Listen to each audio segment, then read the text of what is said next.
President Trump, welcome back to Meet the Press. Thank you. I want to dive right into this, a lot to get to. Good.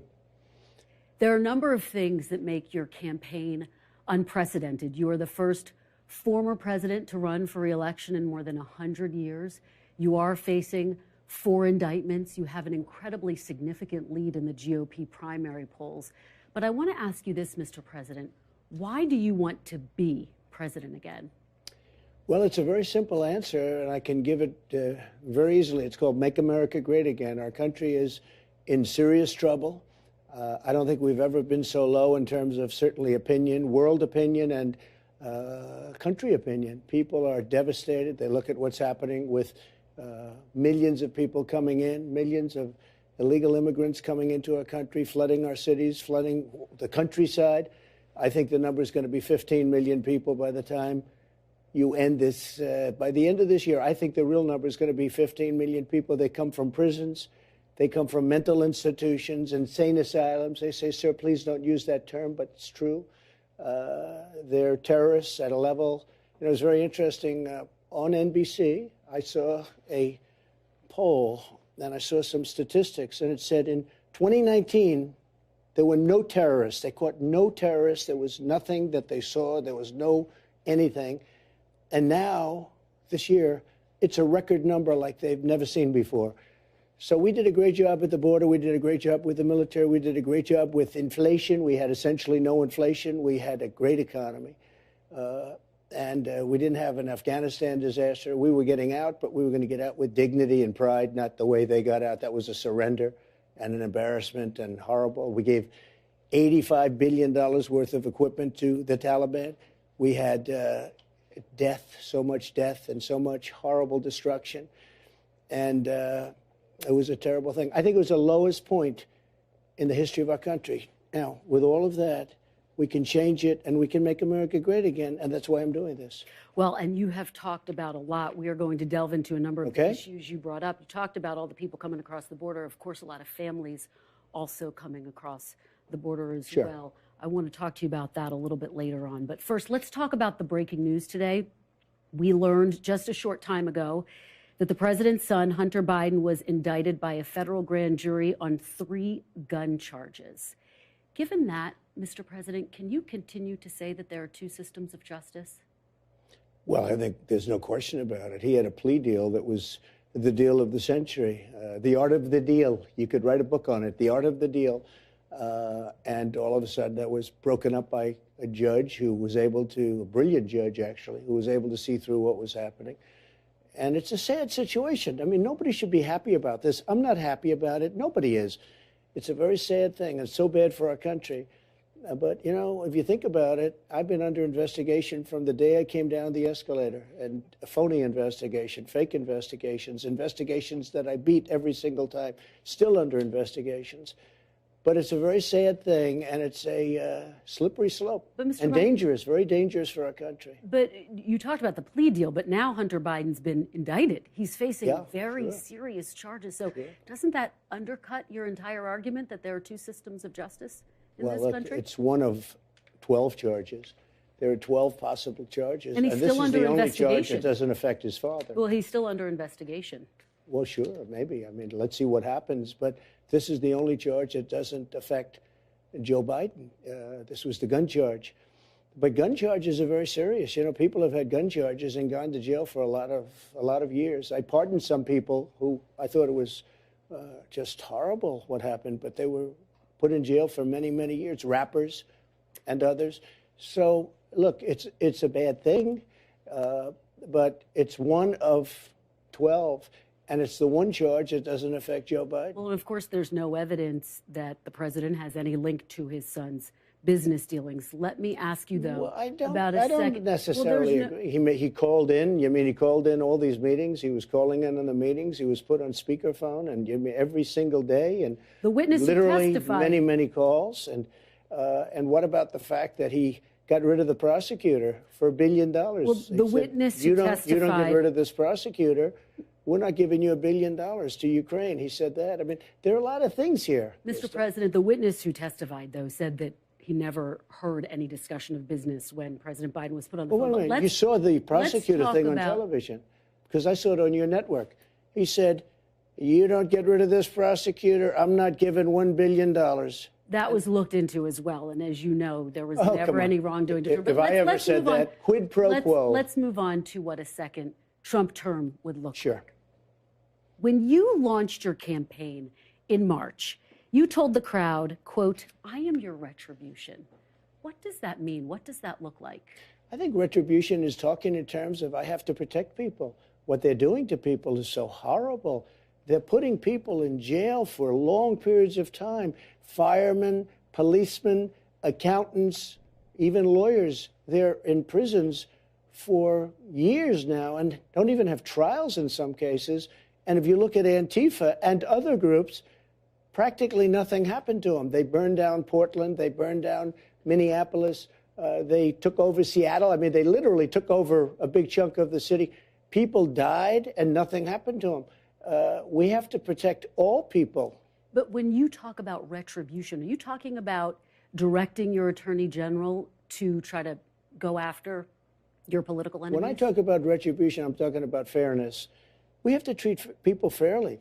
These people on January 6th, some of them never even went into the building, and they're being given sentences of, many years. Are you going to pardon and nothing those is people who've been happening? convicted? Well, I'm going to look at them, and I certainly might if I think it's appropriate.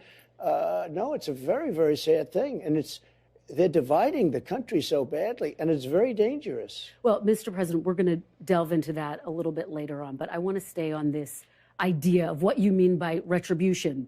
Are you looking to appoint an attorney general who will prosecute the people you tell them to prosecute? I'm looking to appoint an attorney general who's going to be tough on crime and fair. Very simple. And go after your political enemies? No, I would never do that. But Biden has done that. Look, Biden, these aren't indictments against me. These are Biden indictments. This isn't God coming down and very fairly said, Joe, you spoke badly about an election. The election was rigged. There's no question about that. There's so much proof on it.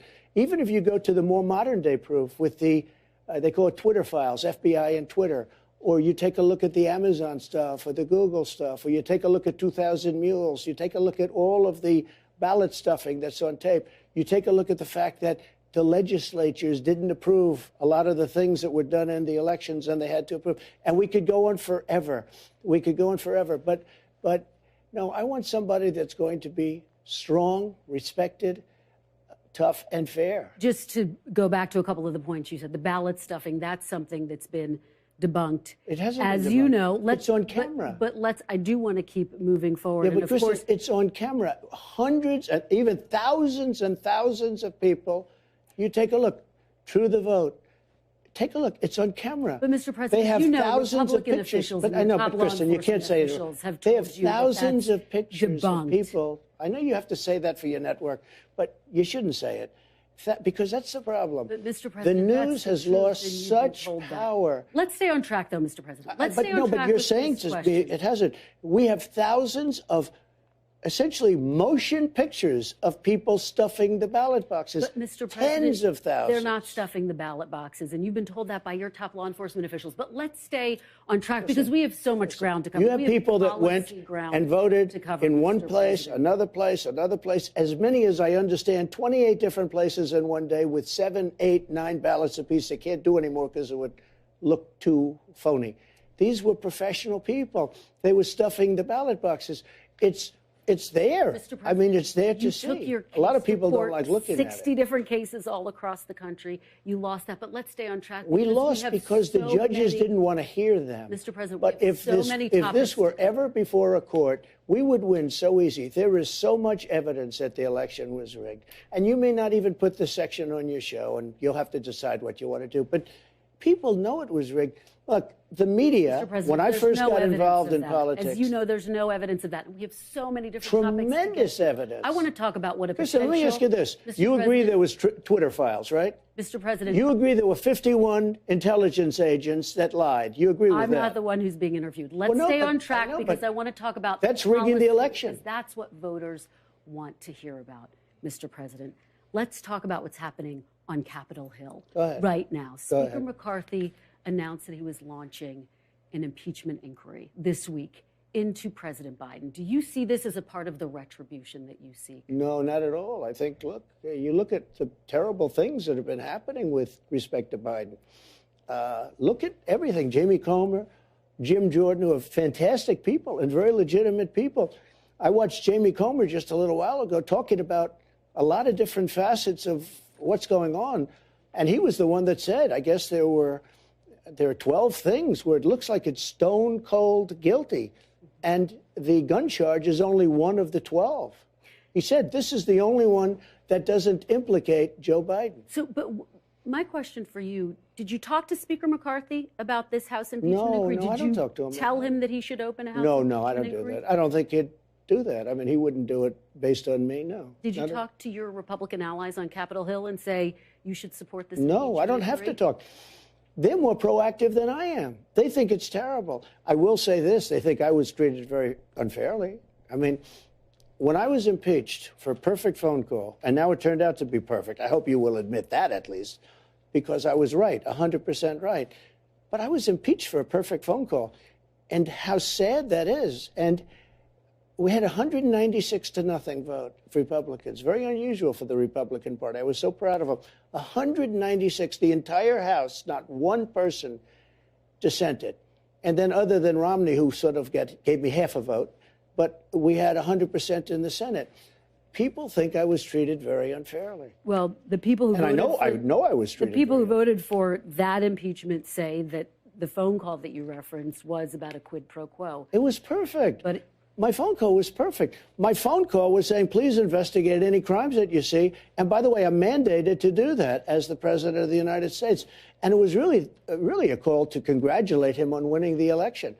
But Mr. President, let's... No, when you talk about quid pro quo, please don't talk about quid pro quo, because there was none in the call at all.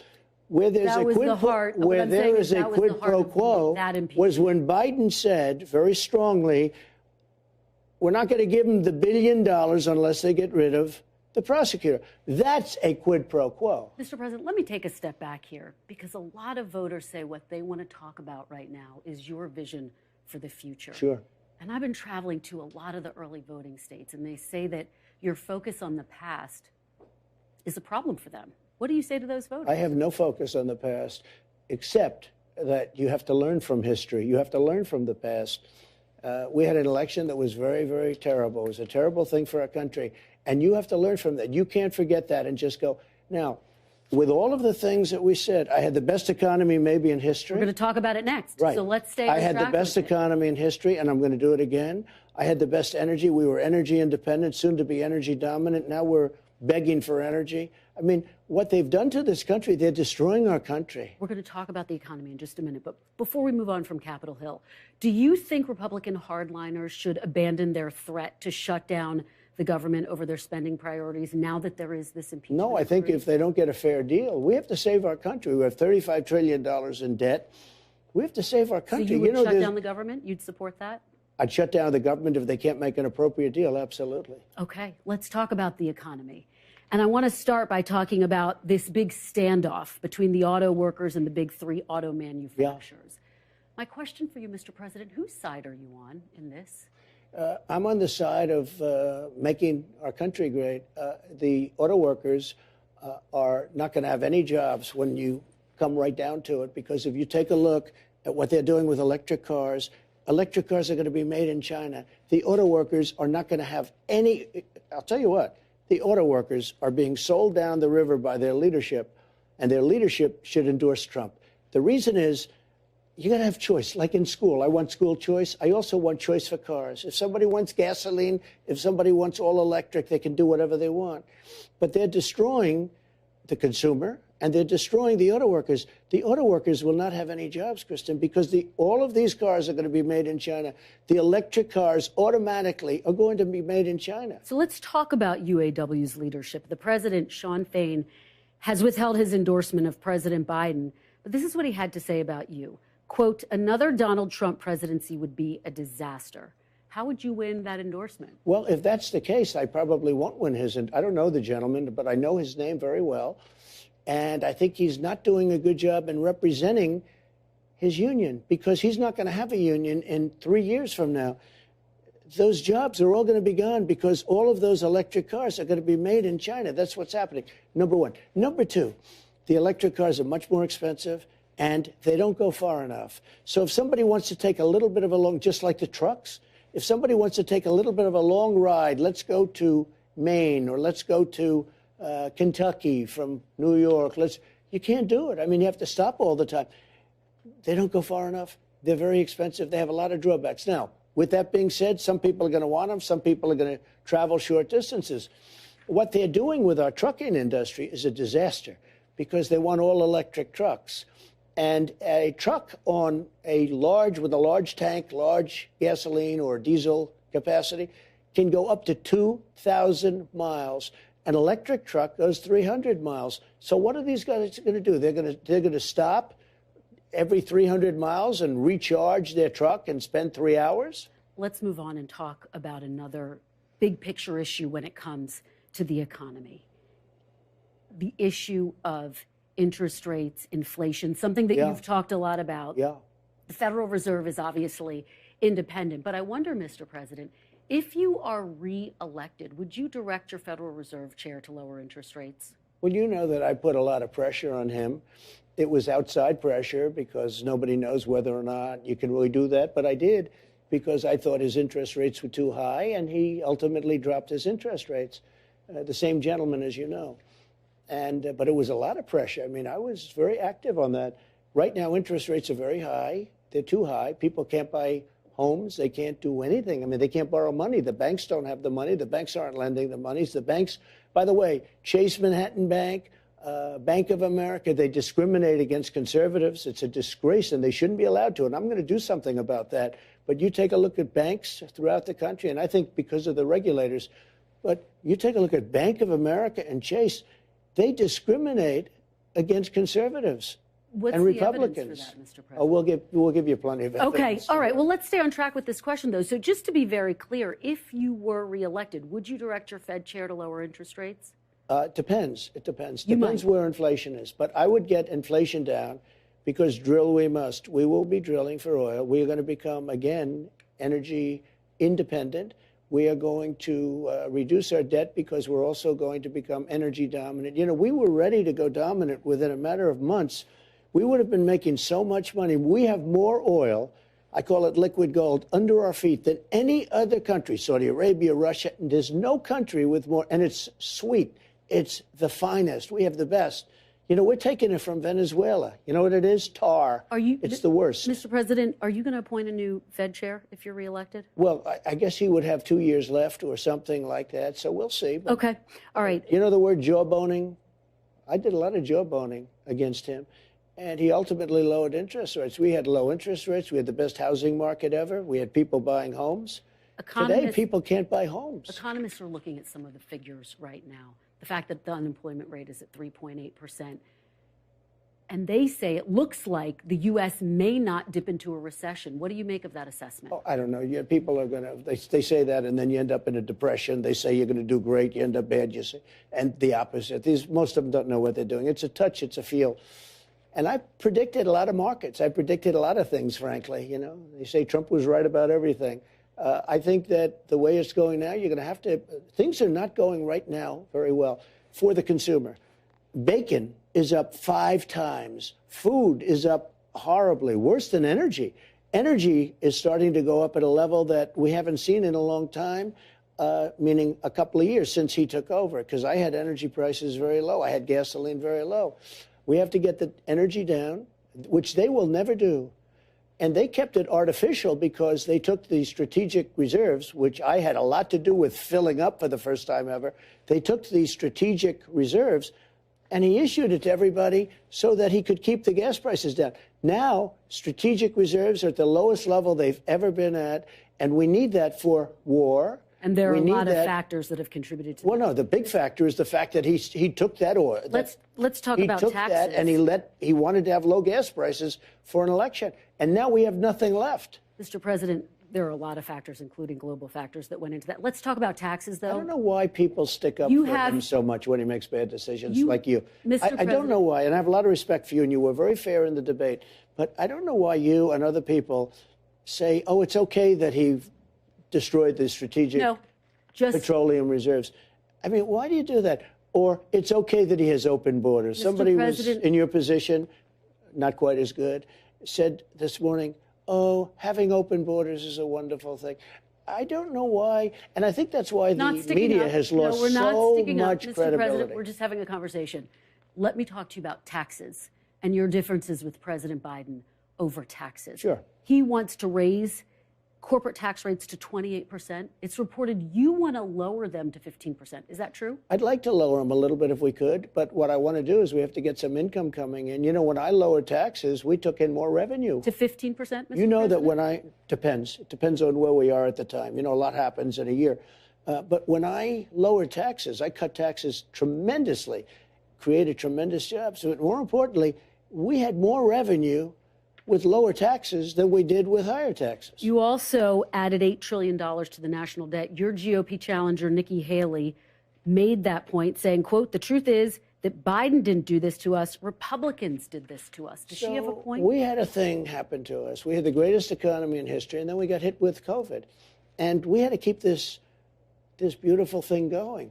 And if I didn't do that, if we didn't put some money in, nobody knew what COVID was. Remember, this was a new thing that came in. Somebody said it's dust coming in from China. It came from China. They tried and denied it, or they tried for a little while, and we didn't let it. It came from Wuhan, actually, which now they agree. Everybody's now agreeing that it came from Wuhan. I said that years ago. But we had to do things that were very severe. We had to let some money come out. We were on the verge of doing something that was amazing. We were going to have energy at a level bigger than Russia and Saudi Arabia combined.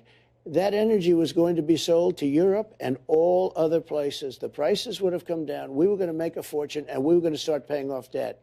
Instead, we got hit with COVID. People didn't need oil because nobody was driving all over the world. I mean, frankly, it was a disaster. What China did to the world with COVID is something that we're going to get to the bottom of, and they have to pay something back. You know, nobody can pay back the cost of all those lives and all the money that was lost, but nobody can pay back the lives and all of the damage that was caused, including China. But you know what? They have to pay something back. To Nikki Haley's key argument, though. What do you say to her? What does Nikki Haley know? I mean, I know Nikki Haley very well. She said, I'm the greatest president. She left. She said, I'm the greatest president. Now she's running for office, and she says something.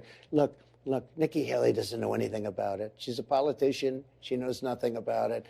Very nice woman. Some people like that, I would say. But she left office. She said very strongly, I will never run. He was a great president. And then in some cases said the greatest president in my lifetime. In one case, said the greatest president ever. Now she's running. Nikki Haley has nothing to do with this. We were going to make a fortune off our energy.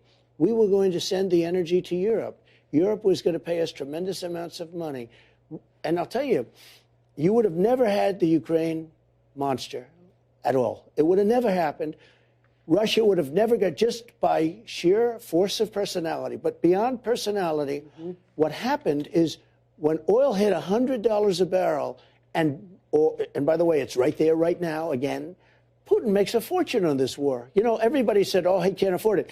If Biden allowed my policies to stay in place, oil would right now be at $40 a barrel, and Putin wouldn't be able to afford the war. We are going to get to the war in Ukraine. But first, I do want to talk about the issue of abortion, which is important to a lot of voters all across the country. Just this week, women in Idaho and Tennessee, I don't know if you saw this, filed suit against their state saying their lives were put at risk after they were denied abortion services because their state's restrictive laws put in place after Roe was overturned. So my question for you, Mr. President, is how is it acceptable in America that women's lives are at risk, doctors are being forced to turn away patients in need, or risk breaking the law? Ready? A little bit of a long answer. I hope you have time. I hope you have time. Okay. I'm here for as long as you have. Roe v. Wade. For 52 years, people, including Democrats, wanted it to go back to states so that states could make the right. Roe v. Wade, I did something that nobody thought was possible, and Roe v. Wade was terminated, was put back to the states. Now, people, pro-lifers, have the right to negotiate for the first time. They had no rights at all. Because the radical people on this are really the people, the Democrats, that say after 5 months, 6 months, 7 months, 8 months, 9 months, and even after birth, you're allowed to terminate the baby. Democrats aren't saying that. I just have to. Democrats are not saying that. Of course That's they do. not true. You have a Virginia governor, previous governor, who said after the baby is born, you will make a determination, and if you want, you will kill that baby. But the Mr. baby President, is now born. Democrats writ large are not talking about that. Only 1% of late-term abortions happen in always in the state of They are crisis. the radical people because nobody wants to see abortion after 5 months and 6 months and 7 months. And now it gave people that believe in pro-life. Look, just so you understand, it's pretty much 50-50. It's a 50-50 issue. Amazing. If you look at the charts, it's been 49-51. It's been like that for many years. Goes both ways. 51 both ways. Ready?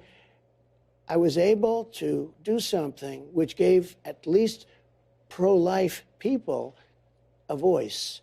Now it's going to work out. Now, the number of months will be determined. And you're going to have something where everybody comes together. Does it bother you, though, that women say their lives are being put at risk? Do you feel you bear any responsibility? Because, as you say, you are responsible. What's going to happen, this is an issue that's been going on for a long time, and it's a very polarizing issue.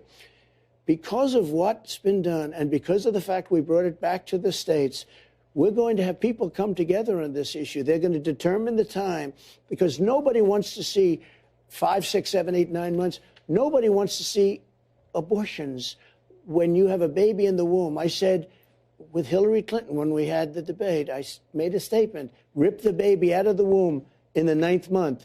You're allowed to do that, and you shouldn't be allowed to do that. Again, no one is arguing for that. That's not a part of anyone's platform, Mr. President. The Democrats are able to kill the baby after birth. Let me talk to you. Nobody wants that. Democrats don't want that So either. we're going to come together. I want to know what you want. I want to know what you're going to do if you're reelected. We are going to come together. Would you sign federal legislation that would ban abortion at 15 weeks? No. Let me just tell you what I do. I'm going to come together with all groups, and we're going to have something that's acceptable. Right now, to my way of thinking, the Democrats are the radicals, because after 4 and 5 and 6 months, but you have to say this, after birth. You have New York State and other places that pass legislation where you're allowed to kill the baby after birth. Mr. President, I want to give voters who are going to be weighing in on this election a very clear sense of where you stand on this. I think they're all going to like me. I think both sides are going to like me. What's going to have to happen is you're going to have to... Listen, you're asking me a question. What's going to happen is you're going to come up with a number of weeks or months. You're going to come up with a number that's going to make people happy.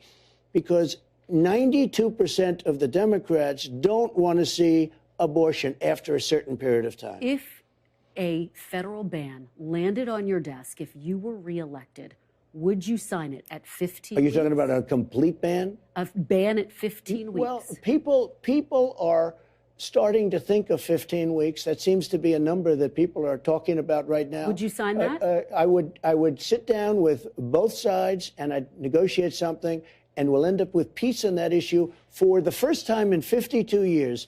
I'm not going to say I would or I wouldn't.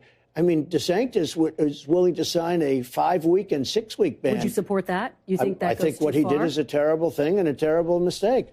But we'll come up with a number. But at the same time, Democrats won't be able to go out in 6 months, 7 months, 8 months and allow an abortion. And, Kristen, you have to look at this because you said no.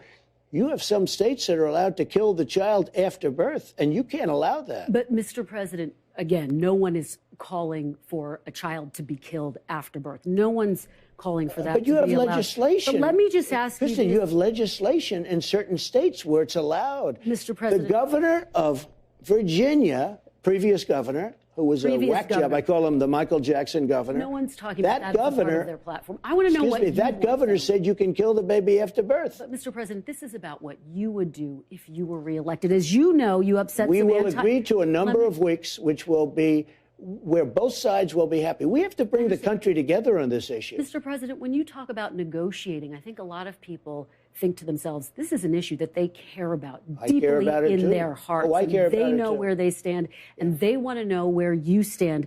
As you know, some anti-abortion groups are really looking for some clarity from you. So let me just ask you to put a fine point on this. Should the federal government impose any abortion restrictions or should it be completely left up to the states? No, I don't think you should be allowed to have abortions well into a pregnancy. But what about the question I just asked you? No, we're going to agree to a number of weeks or months or however you want to define it. And both sides are going to come together, and both sides, and this is a big statement, both sides will come together, and for the first time in 52 years, you'll have an issue that we can put behind us. At the federal level?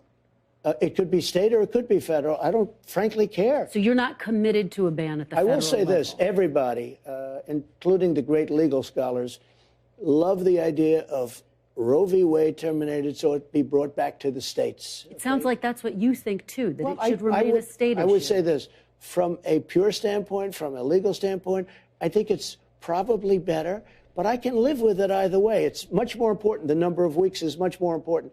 But something will happen with the number of weeks, the amount of time, after which you can't do it. And you know what? The most powerful people that are anti-abortion are okay with that now. And you know what? They weren't okay with that even a year ago. Your former Vice President, Mike Pence, believes that a fetus should have constitutional rights. Do you believe that, Mr. President? Well, Mike Pence said something about 15 weeks, too, which was a big change for Mike Pence because Mike Pence had no exceptions. I have exceptions, by the way. I think people should have exceptions. I think if it's rape or incest or the life of the mother, I think you have to have exceptions. Does a fetus have constitutional rights, Mr. President? And a lot of people, when they don't have exceptions. Now, I will tell you that I think most people, most Republicans are willing. You go life of the mother, rape, incest. I think most of them are there. But should a fetus have constitutional rights, Mr. President? Well, I don't know what he's saying because before he wanted, you couldn't have abortion. But what are you saying? Now all of a sudden, what do you think? Excuse me. Now all of a sudden he's saying 15 weeks. I said, wow, where did that come from? That's a radical change. Look, something is going to happen that's going to be good for everybody. And that's what I'm almost like a mediator in this case. They wanted Roe v. Wade terminated because it was inappropriate. We got it done. Something's going to happen. It's going to be a number of weeks. Something's going to happen where both sides are going to be able to come together. And then we'll be able to go into other things like the economy, our military. Are you saying a federal ban with exceptions? Is that what you're saying? What I say is very simple, because you can't put words in my mouth like that. Because you've been hearing me talk about this issue, and I think talk about it very productively. It could be a state ban. It could be a federal ban. But Democrats want that, too. Democrats don't want to see abortion in the 7th month. Okay, I speak to a lot of Democrats. They want a number. There is a number, and there's a number that's going to be agreed to. And Republicans should go out and say the following, because I think the Republicans speak very inarticulately about this subject. I watched some of them without the exceptions, et cetera, et cetera. I said, other than certain parts of the country, you're not going to win on this issue. But you will win on this issue when you come up with the right number of weeks, because Democrats don't want to be radical on the issue. Most of them, some do. They don't want to be radical on the issue. They don't want to kill a baby in the 7th month or the 9th month or after birth. And they're allowed to do that, and you can't do that. I have a very robust foreign policy section to get to. Okay. I do want to give you an opportunity to talk about some of your legal challenges. So if we could do that first, and then we'll move on to foreign policy. You are facing 4 indictments. Biden indictments, excuse me. Biden political indictments. He said to the Attorney General, he's had nothing to do with it. He said to the Attorney General, indict him. They put in the New York DA case, which everybody admits isn't even a case. There's no proof of that, Mr. President. They're Biden indictments. There's no proof of that. You know what? He started something that's a very slippery slope. He said, I've got a guy that's beating me in the polls. I'm beating all the Republicans by a lot, and I'm beating him by a lot. I have somebody that's beating me in the polls. Indict him. And they, not only that, they took their top person in the Department of Justice and put him into the Manhattan DA's office. They're dealing with Fani Willis all the time. Mr. President, the Attorney General appointed a special counsel to investigate you, President Biden, and President Biden's son, Hunter, who was also indicted today. But I do want to move... President Biden does not fall within the Presidential Records Act.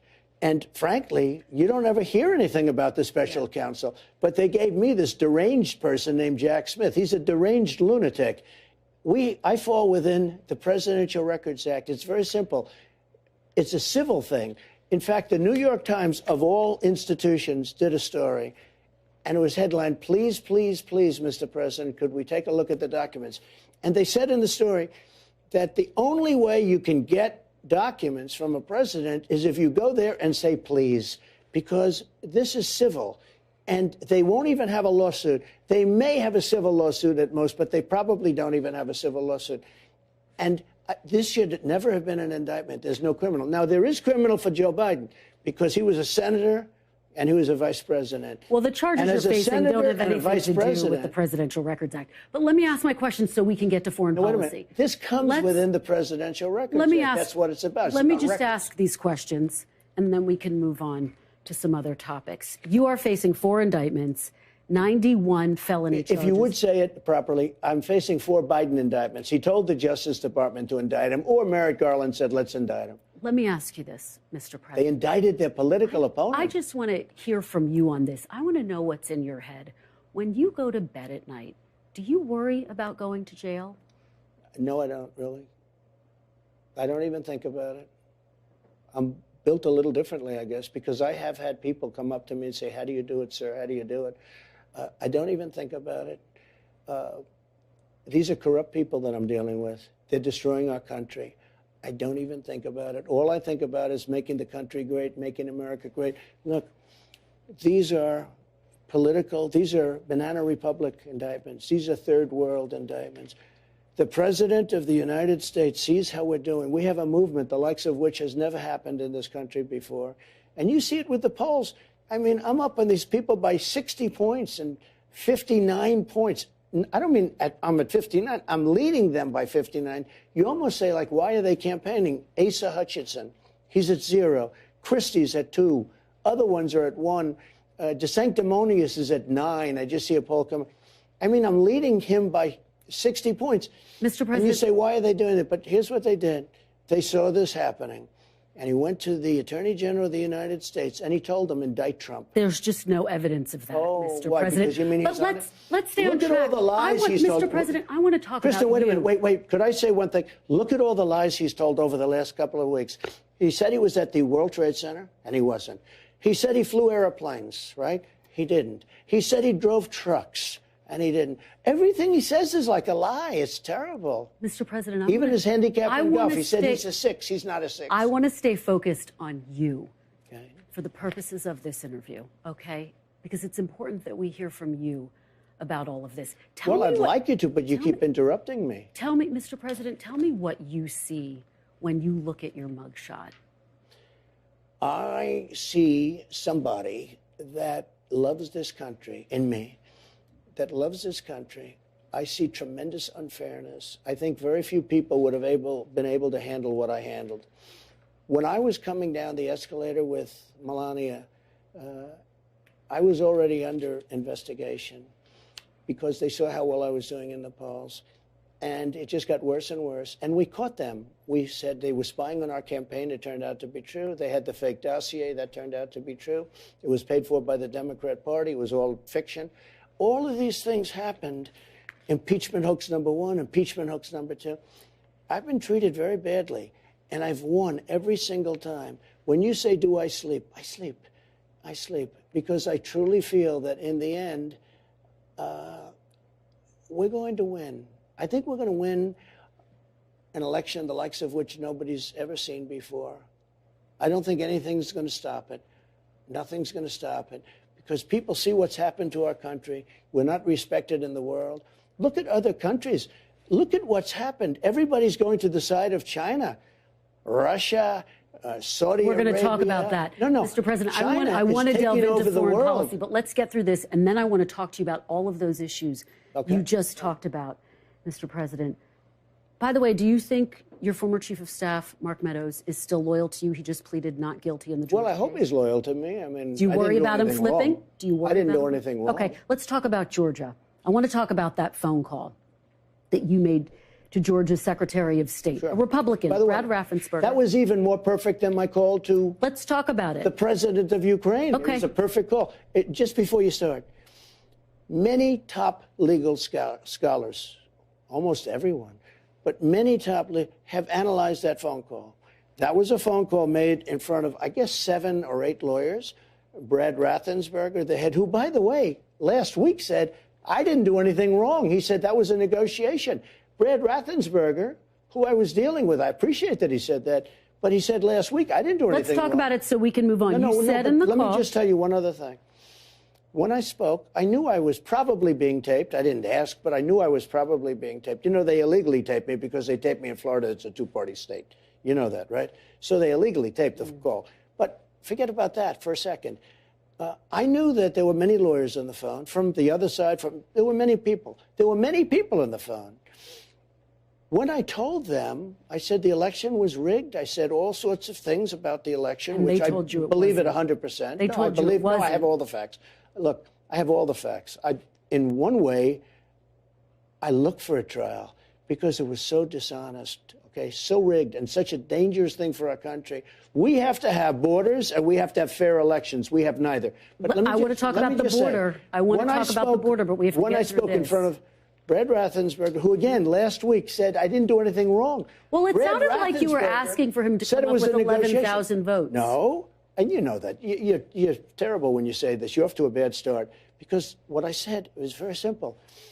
I got cheated in this election. He told you didn't. All I need is like 11,000, whatever the number was. Brad Raffensperger, who's a Republican, said you didn't get cheated. Well, he said that, but we have to go and see. You know, there's some court cases out there. We want to go into Fulton County, and we want to see the real votes.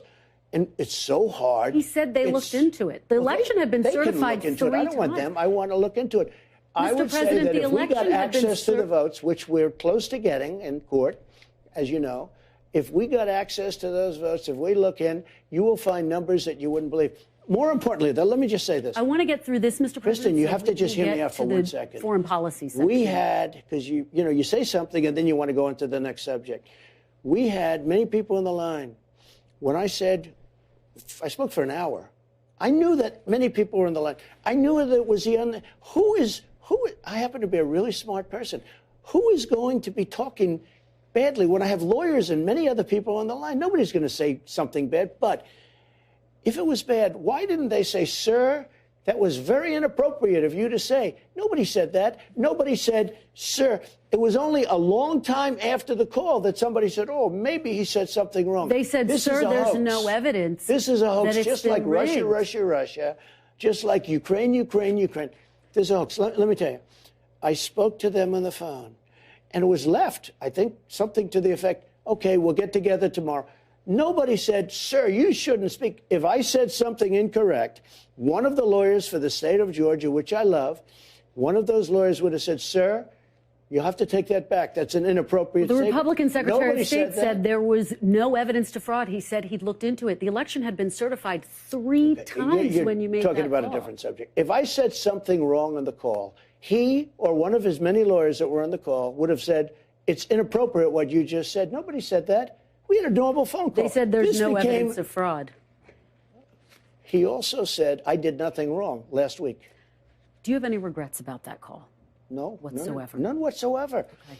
I called to complain about an election. Okay. And I have every right to do that. Do you think I have a right to complain about an election? You have a right to take your case to court, which you did 60 times. No, I didn't do 60 times. They wouldn't hear it based on all sorts of crazy, they wouldn't hear. We never got a trial. Judges would look at stuff and say, I'm not getting involved. They didn't want to get involved. Let's keep moving so we get through. If you take a look at the evidence, we have so much evidence. If you take a look at the evidence, even you I could convince. You were going to hold that press conference, but you never did with the evidence. No, because I'm using it in my court case instead. Okay. I want to ask you about the case related to Mar-a-Lago. A new charge suggests you asked a staffer to delete security camera footage so it wouldn't get into the hands of investigators. Did you do that? It's false. But let me tell you what. Would you testify to that under oath? I'll testify. You testify to that under oath? It's a fake charge by this deranged lunatic prosecutor who lost in the Supreme Court 9-0, and he tried to destroy lots of lives.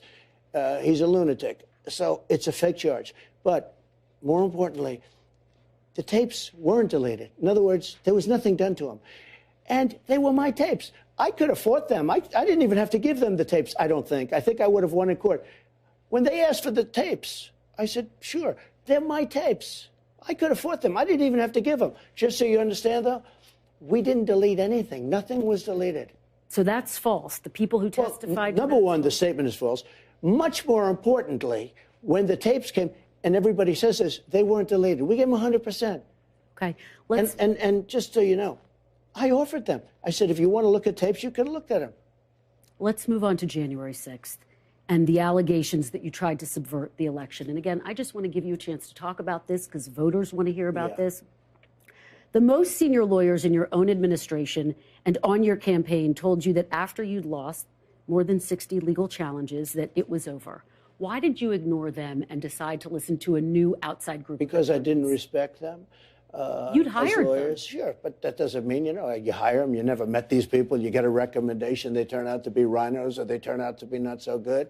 In many cases, I didn't respect them, but I did respect others. I respected many others that said the election was rigged. Look, we have many people, and it's my choice. I happen to know that the election was rigged. Okay, I know it because I have there's so much proof of ballot stuffing. It's amazing. Right just a little while ago, in terms of the modern history, where the 51 intelligence agents said very specifically they lied. They all lied. And they said about the laptop that it was Russia disinformation. That was a lie. That had a huge impact on the election. In fact, the pollsters say over 10 points. I didn't need 10 points. I needed 1/10 of a point. If you take a look at the Twitter files with the FBI and Twitter dealing, that had a huge impact on the election. Just those things. But in addition to that, you have ballot stuffing, you have a lot of. When you say you needed 1/10 of a point, you needed 1/10 of a point. I needed a very small. I think somebody said 22,000 votes. To win? Yeah. If you divide it among the states, it was 22,000 votes, something to that effect. Yeah. To win the election? Yeah, if I would have had another 22,000 votes over the whole. But look, they rigged the election. If you look at Pennsylvania, but Mr. President, you're saying you needed more votes to win the election. Are you acknowledging you didn't win? If you look at all of the statistics, all of the votes, they say 22,000 votes, over millions and millions of votes, 22,000 votes.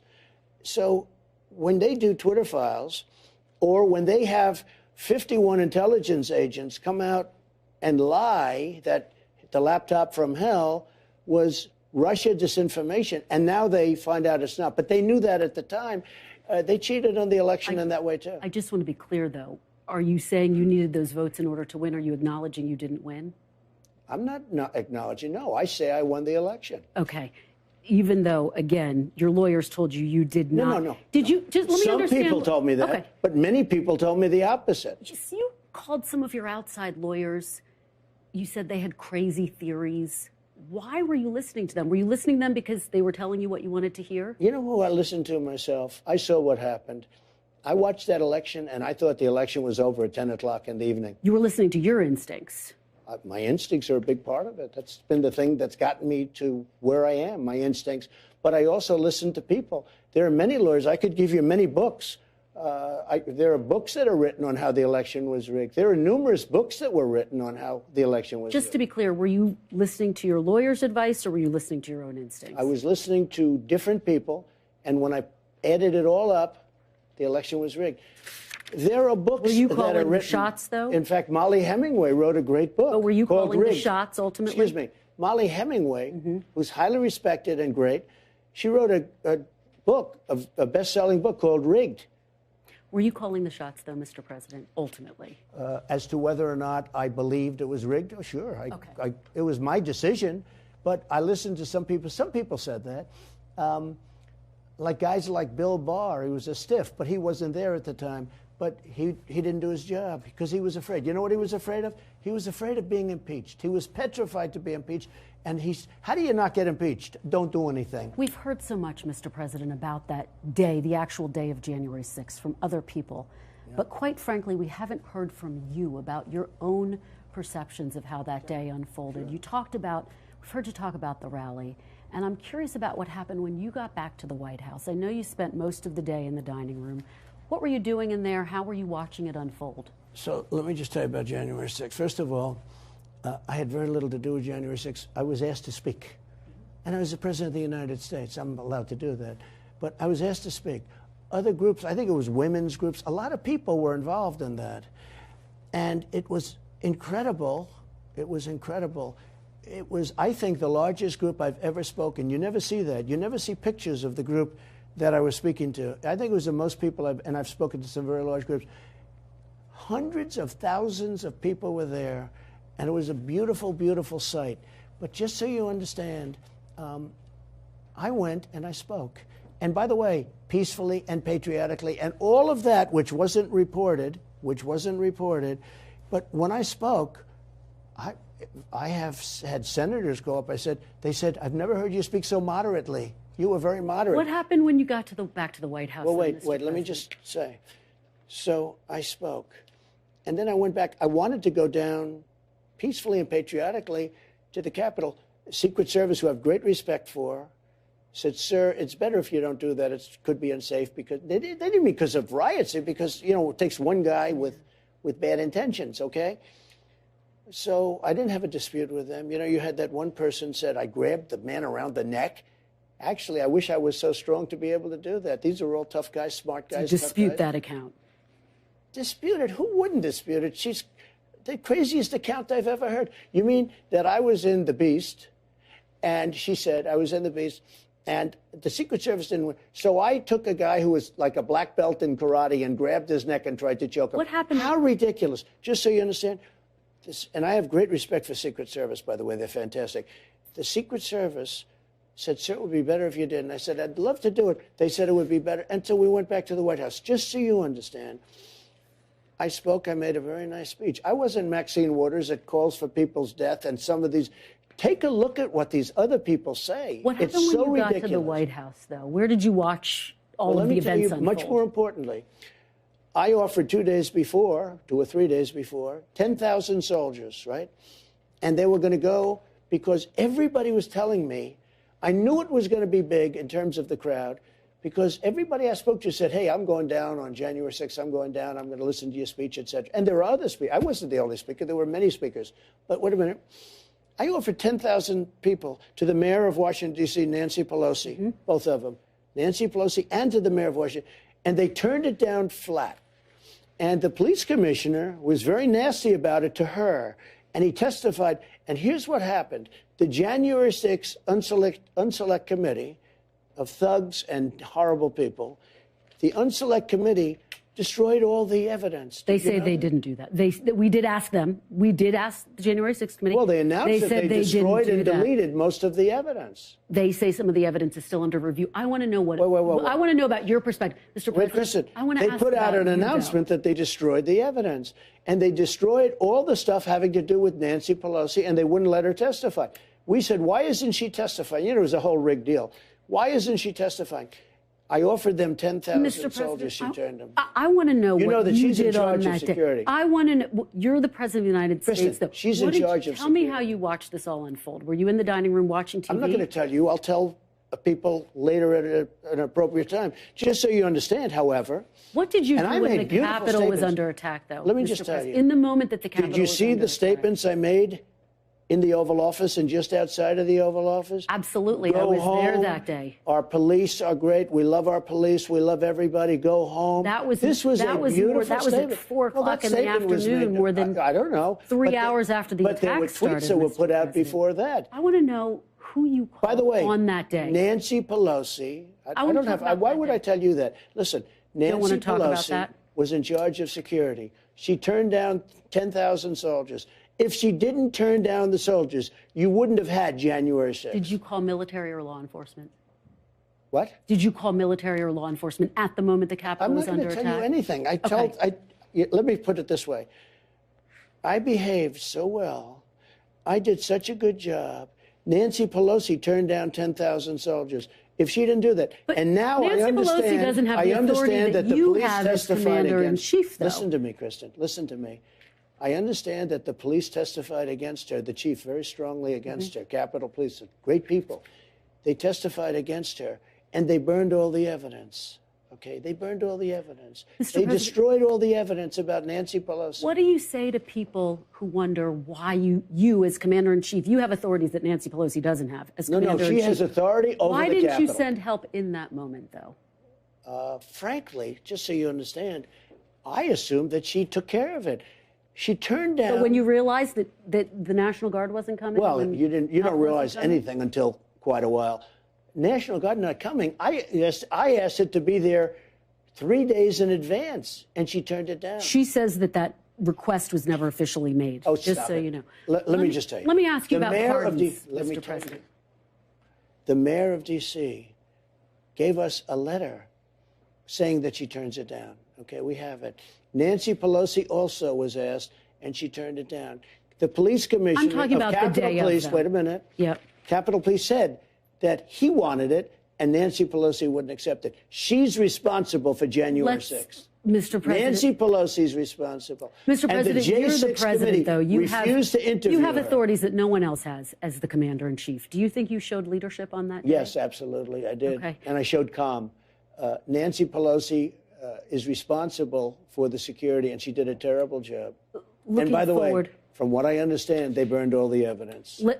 Okay. She says she never got an official request. They say they didn't, but that's what you're saying. Really? Let's talk about. And her daughter taping her. Let's talk Her daughter about- happened to be a documentary. Let's talk about potential a documentary pardons. worker just happened to be there taping her at the time. Let's talk about potential pardons, because a lot of your supporters are wondering about that. Proud Boys leader Enrique Tarrio was sentenced to 22 years in jail. Now that you know what the sentence is, 22 years in jail, will you give him a pardon? Will you give ready? other Proud Boys a pardon? I don't know him. I never met him. I never heard of him until I started reading this Will stuff. you pardon him? But I want to tell you, he and other people have been treated horribly. Antifa killed people, and those guys didn't even get tried in many cases. There's no They evidence put these guys in jail for 17, 18, and 22 years.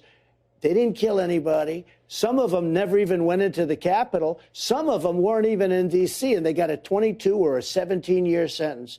16, 18, More than 1,000 15, people. 22. Wait a minute. Yeah, 1,000 people. How many people, let me ask you this. How many people were charged for destroying Portland? How many people were charged for burning down the police precinct and the courthouse? Will you pardon him, though? Will you pardon him? In Minneapolis. I'd certainly look at it. I'd look at that, and I'd look at all the other people that have suffered, the J6 people. Mr. President, let me ask you one final question, then let's move on to foreign policy. That didn't even go into the building have suffered gravely. And you have to say one system of justice, right?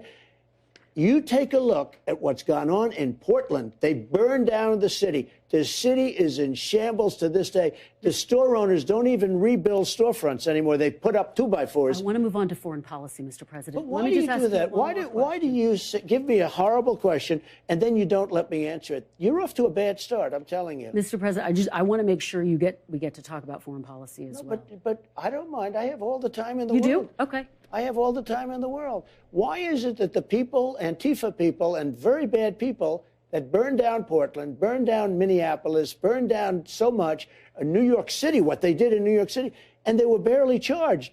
And yet the people in Washington, in some cases, never even went into the building. They've been persecuted. They've been persecuted. The people who were charged in January 6th, some of them were charged with sedition. Some of them were charged for violating the Capitol. But many of these people have been persecuted. Your supporters? What they've done to them. And they didn't do this to the people that burned down. You take a look at Portland. It's like a burned down hulk of a city, including the federal courthouse. Mr. President, if you were reelected, would you pardon yourself? I could have pardoned myself. Do you know what? I was given an option to pardon myself. I could have pardoned myself when I left. People said, would you like to pardon yourself? I had a couple of attorneys that said, you can do it if you want. I had some people that said it would look bad if you do it, because I think it would look terrible. I said, here's the story. These people are thugs, horrible people, fascists, Marxists, sick people. They've been after me from the day I came down the escalator with Melania, and I did a great job as president. People were acknowledged. Great economy, great jobs, great this, great that. Rebuilt the military, Space Force, everything. I could go on forever. Let me just tell you. I said, the last thing I'd ever do is give myself a pardon. I could have given myself a pardon. Don't ask me about what I would do. the last day, I could have had a pardon done that would have saved me all of these lawyers and all of these fake charges, these Biden indictments. They're all Biden indictments, political. They indicted. They want to arrest their political opponents. Only third world countries do that, banana republics. So, ready? I never said this to anybody. I was given the option. I could have done a pardon of myself. You know what I said? I have no interest in even thinking about it. I never even wanted to think about it. And I could have done it. And all of these questions you're asking me about the fake charges, you wouldn't be asking me because it's a very powerful thing for a president. I was told by some people that these are sick lunatics that I'm dealing with. Give yourself a pardon. Your life will be a lot easier. I said, I would never give myself a pardon. Even if you were reelected in this moment? Well, I think it's very unlikely. What did I do wrong? I didn't do anything wrong. You mean because I challenged an election, they want to put me in jail? I challenged an election, but I challenged a crooked election. So it's not on your radar. It was a rigged election. Right now. I challenged a rigged election. And now I'm going to win for a third time. I just hope they have better vote counters. Let's move on to foreign policy, Mr. President. I want to talk about the war in Ukraine. I want to big picture get a sense of how you see this conflict. Do you see the security of Ukraine as critical to the security of the United States? Okay, let me talk about it without interruption. Right? Ukraine would have never happened if I were president. If this election weren't rigged, Ukraine would have never happened. You would have hundreds of thousands of people, including lots of soldiers, still living. The cities would be flourishing or at least up. These are cities that can never be rebuilt again, certainly not the way they were. Magnificent buildings, all ripped down like a demolition site. It would have never happened for two reasons. Number one, and most importantly, Putin has a lot of respect for me. And he wouldn't have played games. And I told him, don't ever go in. And he would never have gone in. This was only after I left that this happened. Likewise, President Xi would never, ever be talking about Taiwan the way he's talking about it right now. And they didn't. They weren't talking about it. It was only after I left. He would have never gone in. Equally as importantly, oil prices would have been at $40 a barrel instead of $110 a barrel. So he wouldn't have been able to afford going in. He actually is the only nation that made money because oil has been driven up so high by stupid people like Biden. Biden is an incompetent man. And what happened is oil. In fact, you're going to hit a new high very soon again. That means Russia. Russia makes money from oil. Russia is going to make a lot of money. And because they're making a lot of money, there's no reason for them to settle other than humanitarian reasons. And let's not assume people are going to be so humanitarian. So Putin would have never gone in because oil was at $40 a barrel, and he wouldn't have been able to afford to have gone in.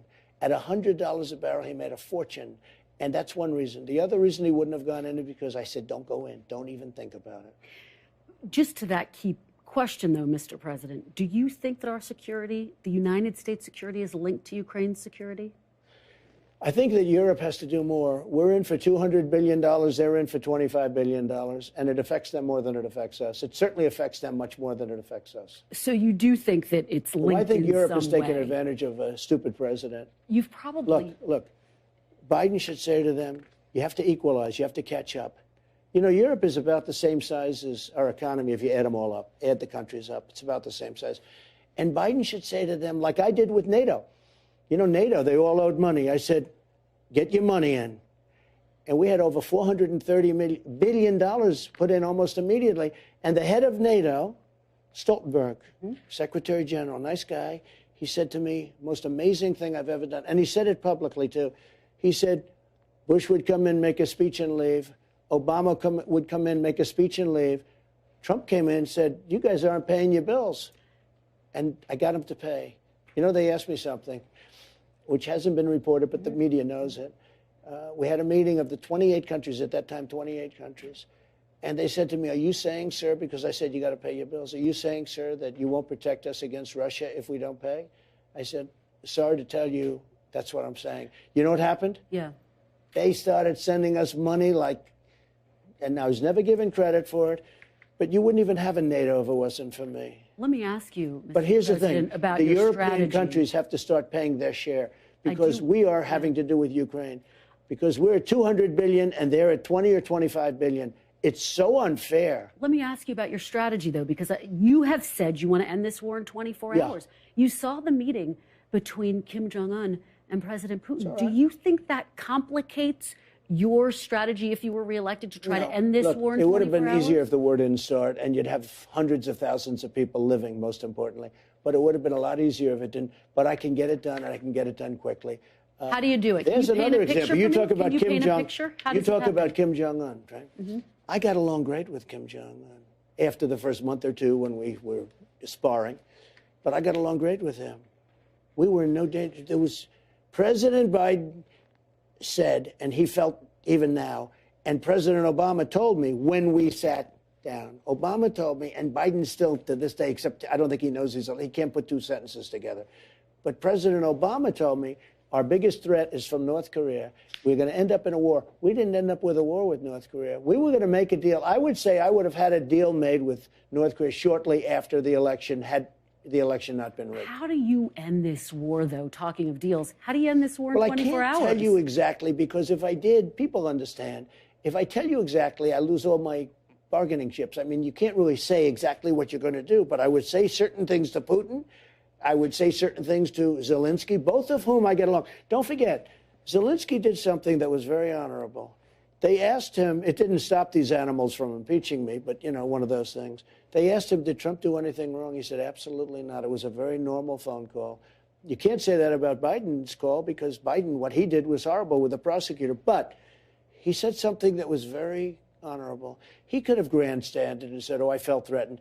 He said that President Trump did absolutely nothing wrong on the phone call. Some people hear you say you're going to end the war in 24 hours, and they worry that means President Putin is going to get to keep the territory he's unlawfully I'd make a fair claimed. deal for everybody. Nope. I'd make Doesn't mean that? Wouldn't be a win for Putin? You know, that's something that could have been negotiated, because there were certain parts, Crimea and other parts of the country, that a lot of people expected could happen. You could have made a deal.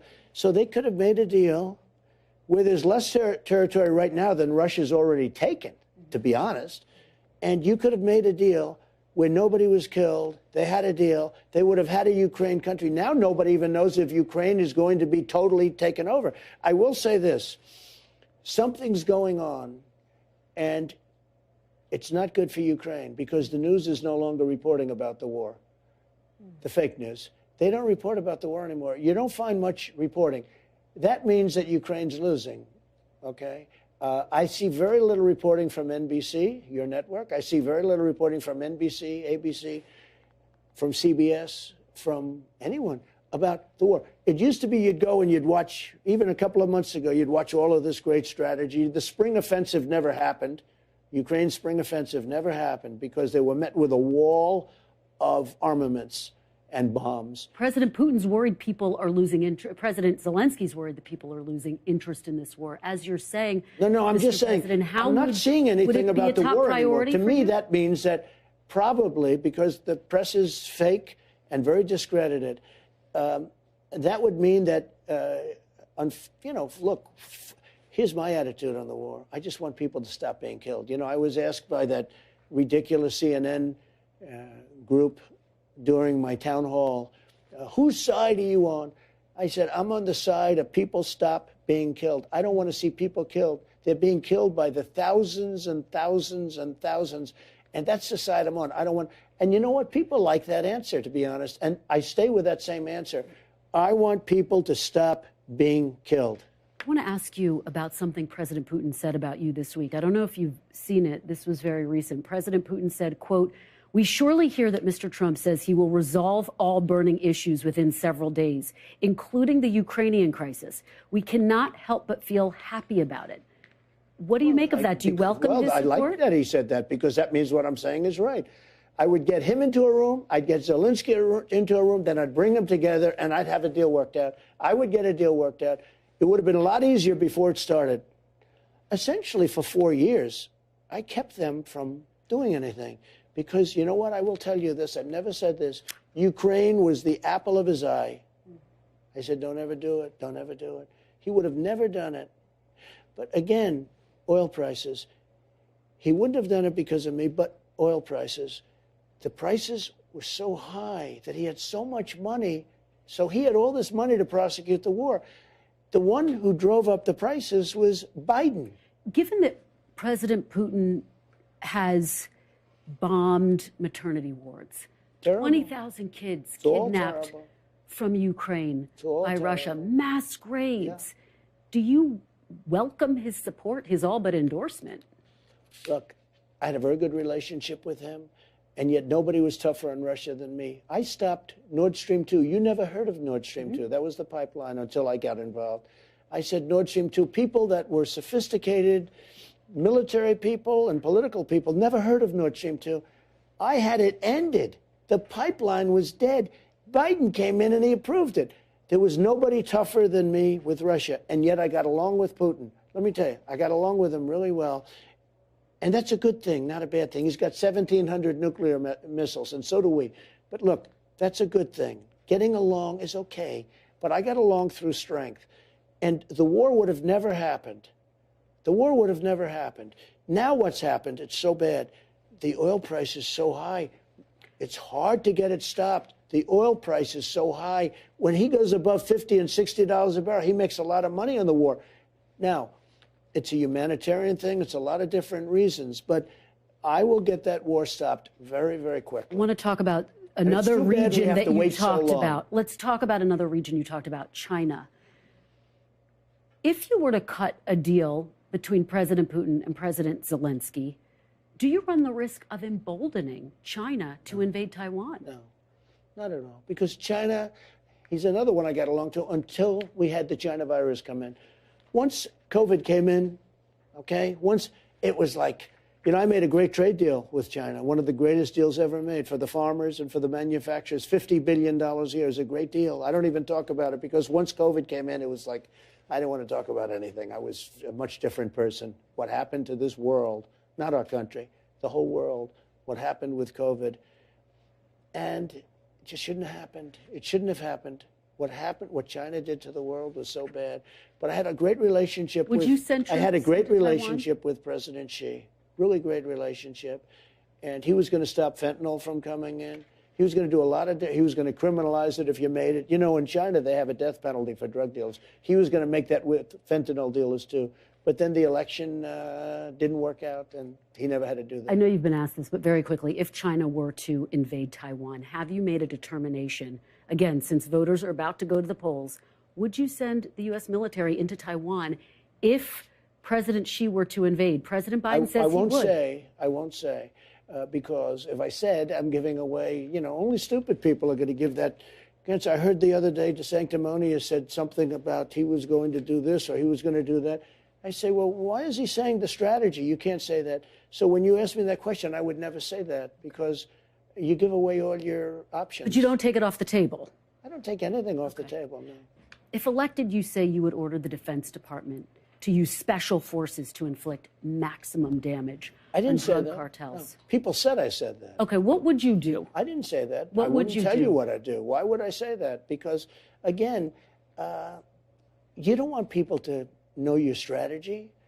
Now, people said, they leaked and said things that I said this or I said that, or I was going to hit them with Patriot missiles, the drug dealers in Mexico. But I will say, and horribly, that they kill 250,000 people in the United States every year. You know, you never hear that number. You hear 100,000. I think it's much more. They destroy families because when you lose a son or a daughter to fentanyl, or a wife or anybody else, but when you lose a son or daughter, your life is destroyed, their lives are destroyed. They've destroyed so many families. It comes through Mexico. Mm-hmm. Something's got to be done.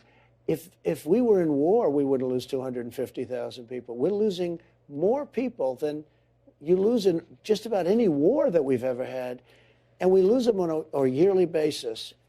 Something has to be done, and it has to be done fairly quickly. Ron DeSantis says he's in this race to finish the border wall. What do you say to that? Well, I built 500 miles of border wall.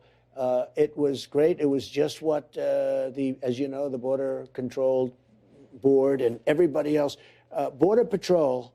I had them in my office. We were going to do concrete plank 40 feet high. They didn't want that. They wanted you see-through. They wanted to be steel, concrete, and rebar. I did everything. I gave them the wall that they wanted. You know, we tested it. We had mountain climbers test the ones that's the wall we built. I built almost 500 miles of wall. We were then going to build another 200 miles of certain areas that all of a sudden people were coming into areas that they couldn't come into anymore. And we're all set to do that. It was all bought. And all Obama had to do, all Biden had to do, it could be Obama too, because a lot of people think he's calling the shots, so who knows. But all Biden had to do is go out and put it up. And he not only didn't put it up, he took it off the site and they put it in yards hundreds of miles away so that Texas and Arizona couldn't get it. I had the safest border in history. I had the best border in history. We had the lowest drug numbers for years and years and years, decades. We had the lowest drug numbers. We had the lowest human trafficking numbers. We had the least number of people coming across. All he had to do is go to the beach like he does all the time.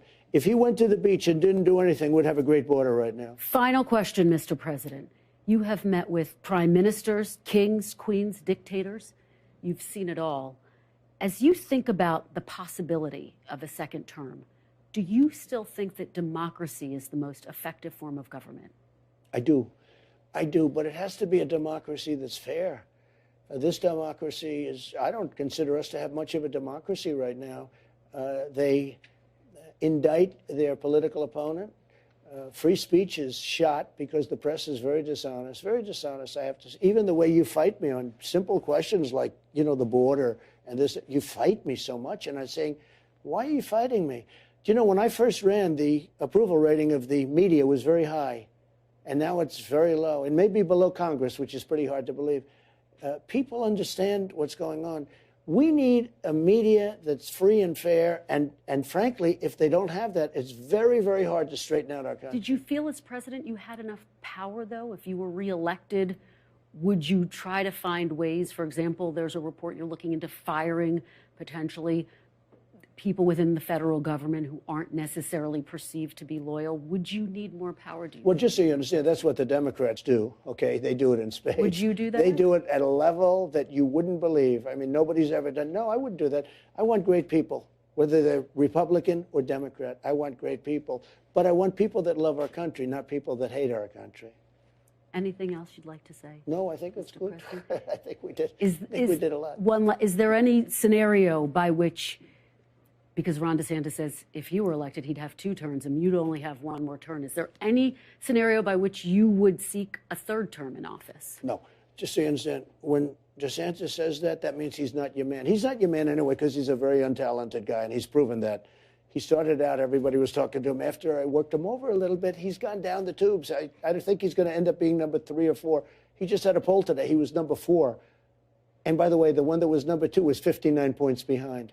So, you know, it's very interesting. But when somebody says 8 years, we need 8 years, no. In 6 months to a year, many of the problems, almost all of the problems that you and I have just spoken about will be solved. Anybody that says they need 8 years, you don't want that person. Thank you, Mr. President. Thank you. I really appreciate it. Thank you very much, and good luck. We went all around the Good horn luck. today, and I Yes, you appreciate did. it very much. Good Thank luck for you. many years. Thank you. Thank you for giving me a little extra time. Good. Thanks for watching. Stay updated about breaking news and top stories on the NBC News app or follow us on social media.